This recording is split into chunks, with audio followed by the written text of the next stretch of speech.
Welcome to Strip Coverlet, where we squeeze the bigger picture out of literature. I'm Adrian Fort, and we're here for part 5 of a 6-part review as we follow Per Gynt along his hero's journey, this play having been penned by Henrik Ibsen. So what happens in the 5th and final act of this play, again, a 5-part read-along, 1-part review, 6-part series total. First, Per is on a boat. Seems to make sense. And he's off the Norwegian coast.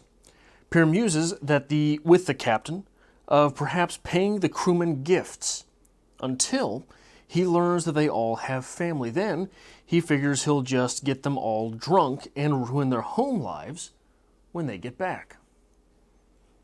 What a fella.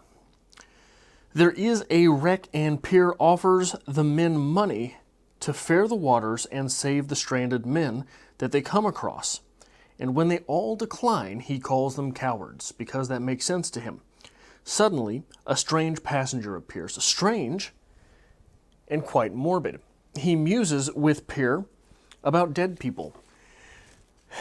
And he makes an offer for Per on his dead body to see where dreams come from. Really, sort of a strange deal. He asks for his body for when the ship inevitably sinks. He seems to be reading the future as well. Per casts him off and asks the crew who that other passenger was, and they don't know anything about another passenger. And the ship sinks. So he called it. Per then makes it home and attends a funeral. In attending this event, he comes to realize all that he did not do with his life. And he feels very past tense himself.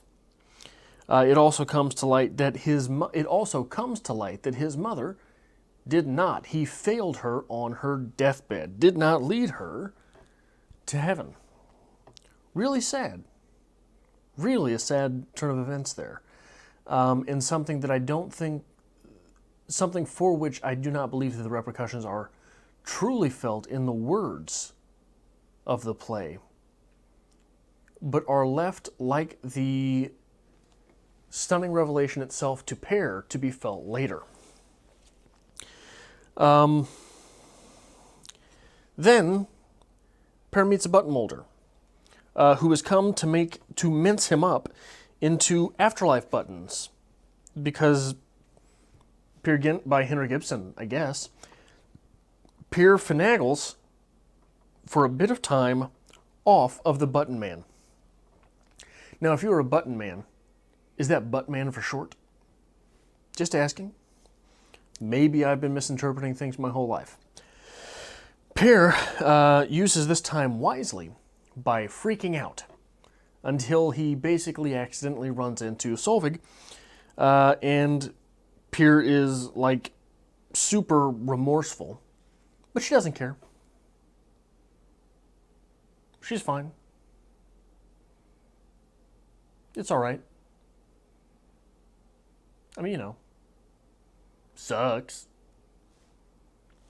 but she doesn't care. Sort of a weird turn of events there. A bit of a fantasy play at the end there, to imagine that someone would be waiting at the end of all these years. Waiting at the end of all these years for just that that return. So it is questionable then at the end whether Per is in the throes of death or if he is just simply being redeemed. And I think we're going to talk about that a little bit later. But there is a brilliant quote on page 100, Act 5 of this thing. It is Per talking to the captain of the boat. And he says, "We are quite at loggerheads, fate and I." That is one of those lines. Very thick, very promising, very coarse, very heavy. But it is also worded in just the perfect way. It is worded in a way that is just queer enough to perk the ears and cause reflection. We are at loggerheads, fate and I. We are at loggerheads who? Me and fate. Fate itself. And I think that is on a reader level, that is a brilliant quote. And like I said, it is such a brilliant quote because it does cause reflection on the previous part of the quote as you get to the end of it, fate and I, just as it requires reflection towards the rest of the story. Were we led to believe that Per and Fate were at loggerheads? He seemed to be, especially in Act 3, calling the shots, but before that even, he did not seem as much to suffer from the poor hands that had been dealt to him, as much as he was suffering in them and causing some suffering of his own. He had a tough time. He was put in a rough position, but he seemingly never granted that position that power over him. He was never willing to play the victim. He made his decisions and went with them. And that is, to an extent, perhaps, what leads us to the fact that Per is here at the end of this book, struggling with reflection. He never let the winds blow him around, but when he needed to, he would ride the winds. And in that, in the attempt to create his own life, the life that fate had left for him was amiss. And it was so. Have you ever been in one of those cars that had a oh golly, what were they called? Well, I think Google Maps does it. I don't know. I don't use the stuff. When you've got the Google Maps on and the person's talking to you, and it says take a right in 3 turns, and you skip that third turn, and it readjusts. That's what it felt like fate was doing to him all the while. And he just kept, well, you know, I know the museum's downtown. I'm just going to drive, and I'll keep up the Google Maps for when we get close. So he just headed south of the river, and then he headed past the places where he knew he'd seen the museum. I'm just using this as a random example. But he's just making his own way, and fate, as Google Maps, keeps trying to redirect him. And I think that quote is just brilliant. And on that same page, we have this. I have no relations. From Per, I have no relations. There's no one awaiting the rich old curmudgeon. Well, that saves you, at least, any scenes on the pier. The captain says, here comes the storm. Which is a brilliant foreshadowing. There is literally a storm, and here is Per talking about how there's no one waiting for him. And the captain says, here comes the storm. Then Per goes on, well, remember then, if any of your crew are in real need, I won't look too closely after the money. The captain responds, that's kind. They are most of them, ill enough off. They have all got their wives and children at home. With their wages alone, they can scarce make ends meet. But if they come home with some cash to the good, it will be a return not forgot in a hurry. Per responds, what do you say? They have wives and children? Are they married? The captain, married? Aye, every man of them. But the one that is worst off of all is the cook. Black famine is ever at home in his house. Per, married? They've folks that await them home? Folks to be glad when they come home, eh? The captain, of course, in poor people's fashion. Per, and they come in And come they one evening, what then? The captain says, why, I dare say the good wife will fetch something good for the treat.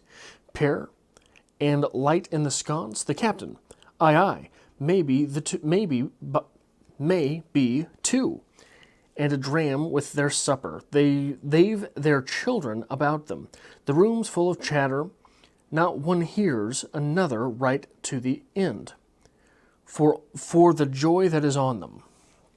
Which this is what we've been waiting for all along. This is Pear's turn to the hero, to hero status. He is wanting to provide for these men. Then the captain says, it's likely enough.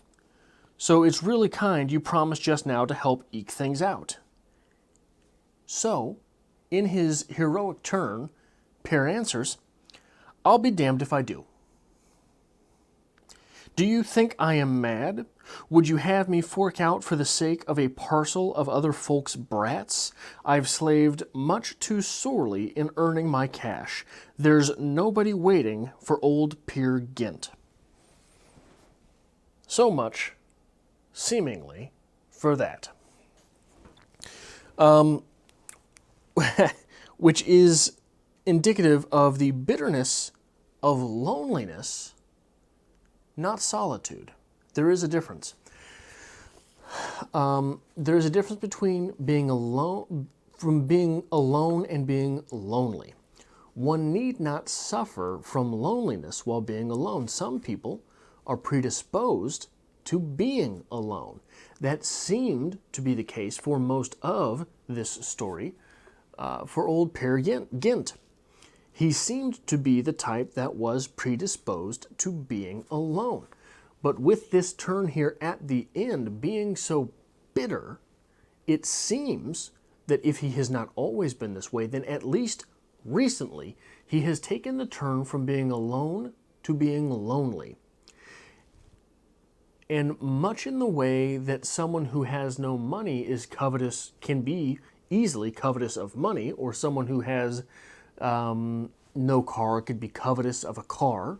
Someone who has no body is covetous of people who have some body. Can be covetous of people who have some body if they suffer from loneliness. If that mechanism is switched in their brain to where they actually want someone. Before this point in time in the story, Pear had mostly been alone. And when he was not, a lot of the times he was chasing women. But he did not seem to need them. He seemed to want them. Much in the way that he is not willing to provide for these men and their families, he did not necessarily seem to want to provide for the women that he chased. So, what is to be made of that? What is to be made of this? Is this the moment that the heroic turn becomes possible for Pear? That mechanism internal, like we talked about earlier, the mechanism has to be internal or external for this. Something inside has to change, but it might be something outside that does him in. As we see here, it is something inside that changed. He goes from being alone and fine to being alone and lonely. It is from this that once the button molder shows up and says to him, hey, I'm here for afterlife stuffs, man, that he starts freaking out, and only after that is he receptive to the love that Solveig has to offer. And in that last scene, it does not seem to be self-pity as much as self-acceptance. Most of the time after the button molder approaches him, until he meets Solveig again, he is in self-pity mode. He's running, he is scatterbrained, he is all over the place. When he meets Solveig, he stops. It is he is there with her, and he is willing to be with her. And this is perhaps Per not just coming to terms with the fact that maybe he's wasted his life, but coming to terms with the fact that maybe he's worthy of love, which is something that he did not seem to need earlier in the story. On page 122, oftentimes in short stories, somewhere I've most often found, in the last, if you were to break a short story down into 4 parts, it would be in the 3rd part, normally, that I've found. And I don't have any examples. I wish I had looked it up now that I'm talking about it. I believe something like this happens for sure in Hills Like White Elephants by Ernest Hemingway. There's this weird little paragraph in many short stories that seems to basically sum up the entire short story.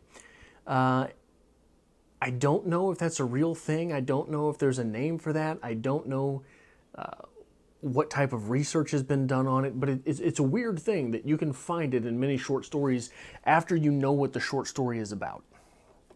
And for me, this happens on page 122, the button molder talking to Per. Ah, yes, John Gynt was a well-known waster, so long as he'd aught left in wallet or purse. But master, you see, he is thrifty, he is, and that is why he's so well-to-do. He flings nothing away as entirely worthless. That can be made use of as raw material. Now, you were designed for a shining button on the vest of the world, but your loop gave way, so into the wastebox you needs must go, and then, as they phrase it, be merged in the mass. This seems to be a summary of how he got there. Per comes from John Gynt. What went wrong, the loop giving away, and what needs to happen next. And it does so in this weird fashion with buttons as a metaphor, as random and goofy and strangely, ironically fitting as would be befitting of this entire play.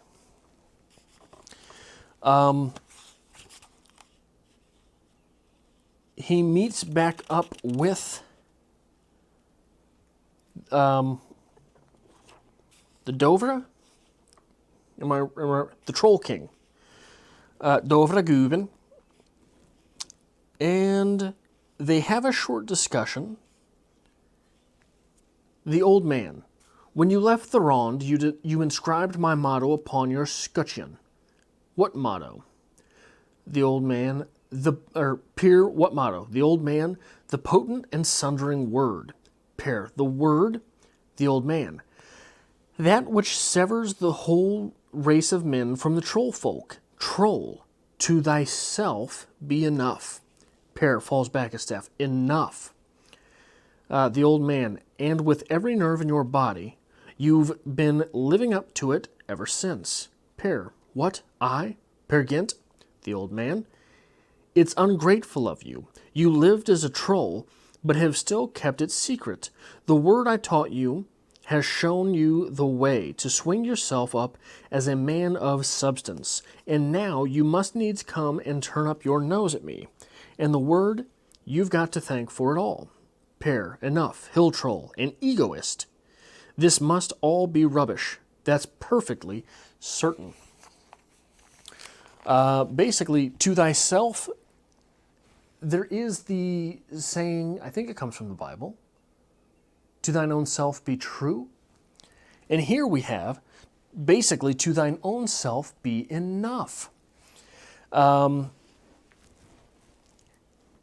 it is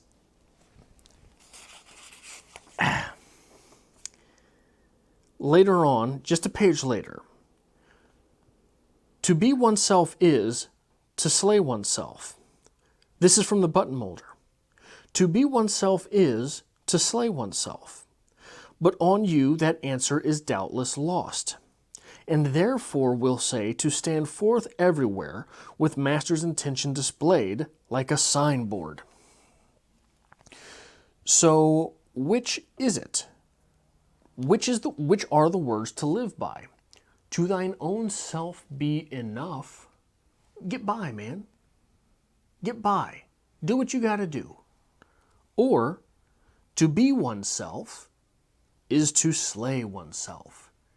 To be true, to thine own self be reincarnate.